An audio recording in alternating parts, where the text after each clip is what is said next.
Estamos aqui para a segunda parte de Aethergazer. Tem alguns avisos. Basicamente eu vou começar a realmente fazer um resumo a partir desse capítulo. No capítulo passado eu traduzi tudo do prólogo, para fazer uma experiência, mas eu vi que não compensava. Vou pular algumas coisas a partir desse capítulo. Entretanto, todavia, ainda será um resumo bem detalhado. Não vou fazer igual aqueles youtubers que postam vídeos de 30 minutos bem resumido mesmo de toda a história de um jogo, filme, etc. Vou deixar bem detalhado, não se preocupem. Não deixarei passar nada importante da história. Só vou agilizar mesmo. Eu vou legendar todas as cutscenes do jogo. Todas as cutscenes que vocês viram legendadas no vídeo passado, eu que legendei. Mas como eu já disse, o jogo não tem legenda. Por isso ficou desincronizado em alguns momentos. A mixagem de áudio aqui buga bastante, infelizmente, mas tomara que dê para entender. Avisos encerrados. Vertante e Zenkibo chegam até a camada de fonte, mas não encontram qualquer sinal de Behemoth. Baldur pede a ajuda de Mimir para encontrar Behemoth, que diz estar de folga e que os odeia, mas ajudará. Behemoth então é localizado e o confronto se inicia.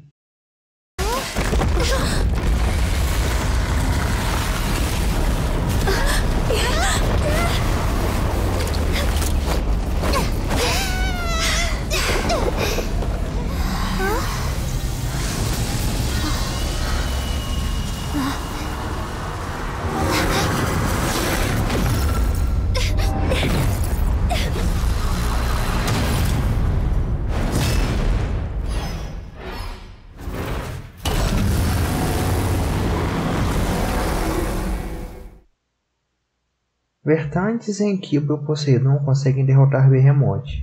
Baldur parabeniza a vitória e diz que conseguiram vencer principalmente graças ao apoio de Poseidon, e para que ela descansasse. Mudamos o foco para a sala de comando de Aethergazer. Baldur pergunta desde quando está sendo espionada, então Shu aparece dizendo que é normal ficar nervoso na primeira missão. O administrador diz que a coisa real é totalmente diferente do treinamento. Shu diz que o administrador se preocupa com os modificadores e agradece.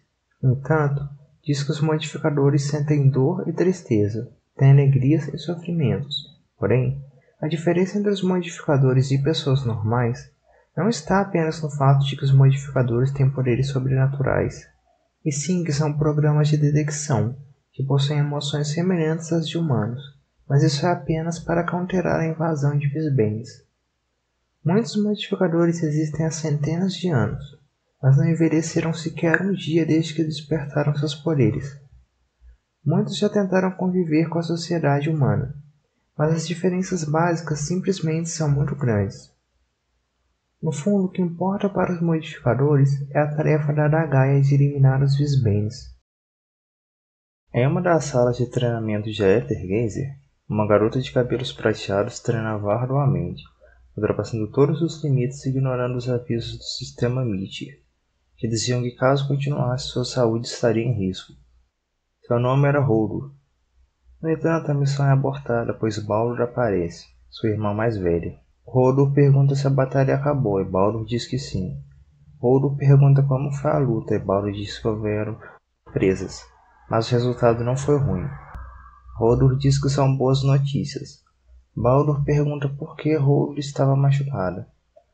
Holdur diz que quer alcançar Vertantes em Zenkibo, pois se tornaram membros oficiais.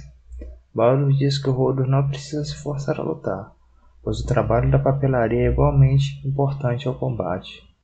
Mas Holdur não desiste. Apollo e Zenkibo saem para uma missão. Zenkibo diz que será interessante. Apollo diz que não precisa agradecer, e que um cavalheiro bonito como ele não pode simplesmente ficar sentado enquanto uma senhora está em trabalho. E sim, o Apollo é bem desse jeito. Zenkibo simplesmente ignora as palavras de Apollo e avança em direção à missão. Uma semana se passa, e nos encontramos no Parque Industrial Spellgath. Um grande protesto havia se iniciado. Um dos protestantes diz: "Foda-se as indústrias de Spellgath. Esta empresa moralmente falida ignorou questão de segurança, subornou funcionários e forçou o uso de AGI Mecha, custando nossos empregos. Outro protestante pede para que devolvam seus empregos. Outra protestante diz que a inteligência artificial deve ser limitada.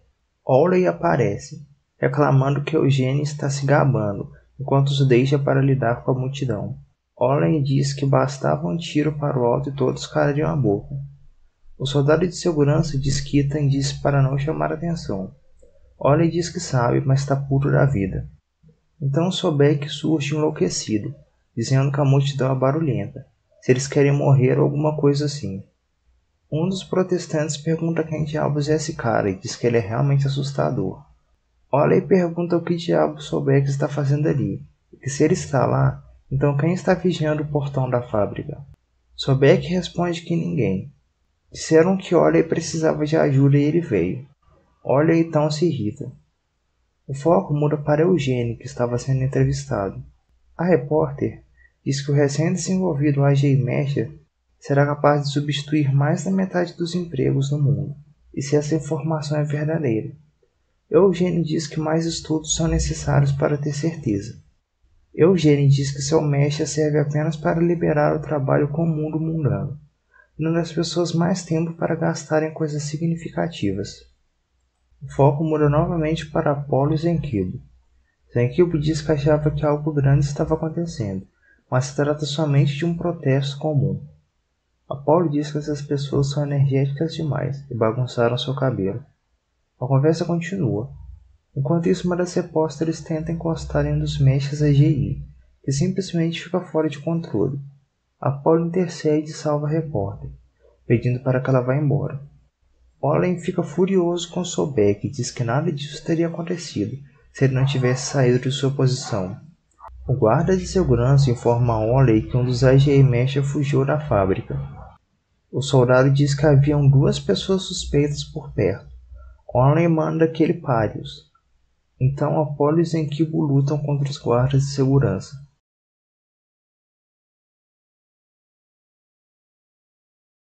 Holdur diz que conseguiu arrumar os arquivos danificados entregando para Shu. Holdur pergunta se ela quiser dar um presente a alguém como deveria fazer isso. Shu diz que depende da preferência da pessoa.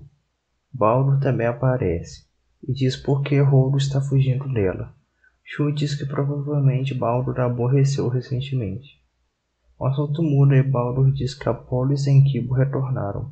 A informação estava correta. Houve suborno. Shu então se encontra com Okuninushi, que explica em termos complicados como a energia Visbane tomou conta do Mecha, que havia perdido o controle antes e atacado a repórter. Baldur pergunta se os Visbanes o corromperam, mas Okuninushi diz que está mais para se tornar um Visbane do que ser possuído por um, que isso provavelmente foi feito de maneira manual. Baldur pede para Okuninushi investigar o assunto, mas ela se recusa. Shu disse que Okuninushi prometeu ajudar em todas as pesquisas necessárias. Do contrário, não faz sentido participar da missão. Ela então barganha um aumento do orçamento para suas pesquisas, então Okuninushi aceita. As pesquisas continuam e Shu, Baldur e Okuninushi descobrem que essa mecha foi produzida há 1 ano, e cogitam a possibilidade do informante secreto ser de dentro e ter levado eles até essa descoberta. Eles decidem que precisam fazer algo. Os guardas de segurança dão boas-vindas ao retorno de Oley, mas ele os ignora irritado. Então perguntam a Sobek se ele fez algo. Sobek diz que pegará quem o enganou. O guarda diz que ele não deveria fazer merda. Oley pergunta onde está Ethan em Zero One, mas o guarda diz que não apareceram hoje. Oley diz estar com fome e querer almoçar, mas os guardas dizem que não tem mais comida e que uma garota comeu tudo. Asura diz que quer mais comida. Oley pergunta por que ela está lá, e se ela disser ele deixaria ir. Ela diz que ganhou o campeonato de boxe e foi perseguida por causa do prêmio em dinheiro. Oley não acredita que ela é uma boxeadora tão boa, pois foi derrotada facilmente anteriormente. Ela pede uma revanche. Ele diz que não luta contra mulheres e que negociaria com o chefe a liberdade de Asura. Vertante se comunica com Shu. Shu pergunta se ela aproveitou as férias e Vertante diz que sim. Shu explica toda a situação sobre o Mecha que atacou a repórter e suas pesquisas com ele, e que a missão desta vez será para destruir todos esses Mechas e encontrar o culpado. Shu liderará junto com Apollo o esquadrão de Vertande, junto com mais uma integrante que se apresenta. Seu nome é Osiris. Shu diz que Osiris se recuperou recentemente e que é a primeira vez que o administrador a vê. Vertande diz que está feliz com a recuperação de Osiris e começa a jogar a conversa fora. Shu diz para pararem com a besteira, pois agora é hora de focar na missão. Shu explica os detalhes da missão e diz que nenhum Mecha semelhante foi encontrado lá e que provavelmente não era das fábricas. E diz que Eugênio desapareceu e que se o encontrarem devem o trazer vivo para interrogatório. Paulo conversa com um dos guardas enquanto está infiltrada. Ela pede para que o guarda ajude a tirar o capacete e o aproveita para o nocautear. O administrador pergunta como vai a invasão e diz que o time de Shu está a caminho. Baldur diz que já está pronta para a infiltração. Baldur pergunta se o Shield of Iron deram algum sinal e ele diz que não. Shield of Iron é a organização do Ethan, Sobek, Ole e etc. Esses caras aí. Vertande e Osiris estão preocupadas com Baldur, mas Shu diz que altas recompensas exigem altos riscos e que ela é uma veterana em infiltrações e que ficará bem. Shu, Vertande e Osiris continuam sua própria missão. Osiris se questiona por que tanta dificuldade para derrotar Mechas ordinários, sendo que eles são modificadores. Mas Shu diz que eles estão infectados pela energia Visbane, que não são Mechas comuns. O administrador diz que a cada hora de inimigos derrotados mais viriam, e que a solução seria ir para uma área segura sem Mechas. Apollo e Zenkibo conversam sobre sua missão. Apollo pergunta por que Zenkibo deu o apelido de abacaxi. Ela responde que é porque ele se parece assim. A informação do administrador se confirma, de fato não existiam mais Mechas de ir no local. Os guardas descobrem e o confronto se inicia. O ponto de vista muda para um homem de meia idade chamado Jorin. O homem testava a eficiência de sua inteligência artificial, fazendo perguntas variadas. Então que Eugênio aparece enlouquecido e acusa Jorin por ser o causador de toda a confusão da repórter atacada pela Mecha, e bate nele, e pergunta por que ele fez isso. Jorin diz que trabalhar com aquela pessoa levará as indústrias de Spellgate à morte. Eugênio diz que as indústrias já teriam morrido há 2 anos sem a ajuda dele. Jorin diz que é muito perigoso e que não podem controlar. A discussão continua e Eugênio vai embora furioso após ter batido em Jorin. Vertande, Shu e Osiris derrotam os soldados e descobrem que o nome do chefe do Iron Shield é Ethan. E assim se encerra o primeiro capítulo. Eu também pararei por hoje aqui. Minha meta vai ser traduzir um capítulo por vídeo. No global, atualmente, a gente está no capítulo 12.